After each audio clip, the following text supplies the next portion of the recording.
श्री कृष्ण वाणी आपके लिए प्रस्तुत है गीता ज्ञान सुगम भाषा में। ईश्वर करे मेरा लक्ष्य आपका महान अवसर बने।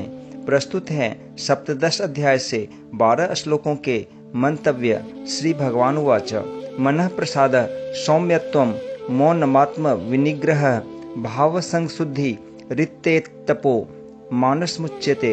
अर्थात मन की प्रसन्नता, शांत भाव, भगवत चिंतन करने का स्वभाव, मन का निग्रह और अंतःकरण के भावों की भली भांति पवित्रता, इस प्रकार यह मन संबंधी तप कहा जाता है।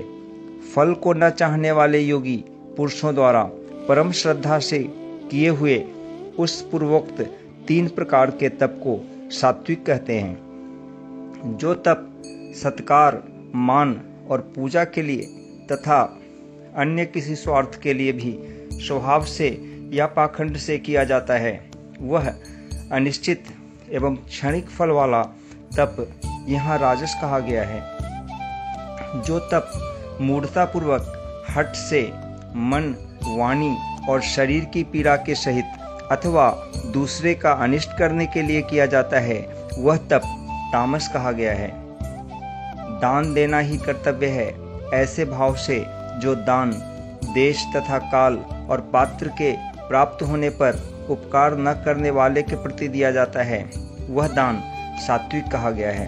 किंतु जो दान क्लेशपूर्वक तथा प्रत्युपकार के प्रयोजन से अथवा फल को दृष्टि में रखकर फिर दिया जाता है, वह दान राजस कहा गया है। जो दान बिना सत्कार के अथवा तिरस्कार पूर्वक अयोग्य देश काल में और कुपात्र के प्रति दिया जाता है, वह दान तामस कहा गया है।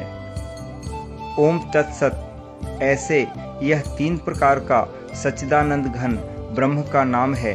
उसी से सृष्टि के आदि काल में ब्राह्मण और वेद तथा यज्ञादि रचे गए।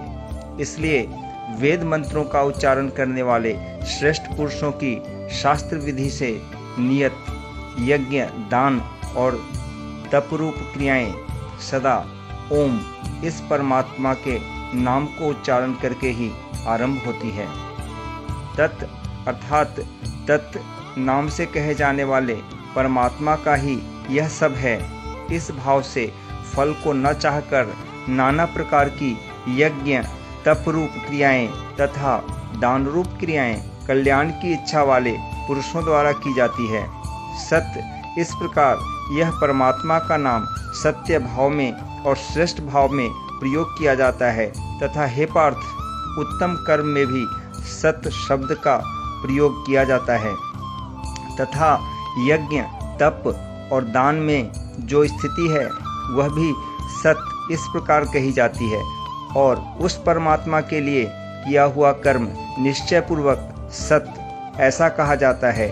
हे अर्जुन, बिना श्रद्धा के किया हुआ हवन, दिया हुआ दान एवं तपा हुआ तप और जो कुछ भी किया हुआ शुभ का कर्म है, वह समस्त असत्य इस प्रकार कहा जाता है। इसलिए वह न तो इस लोक में लाभदायक है और न मरने के बाद ही। तथास्तु।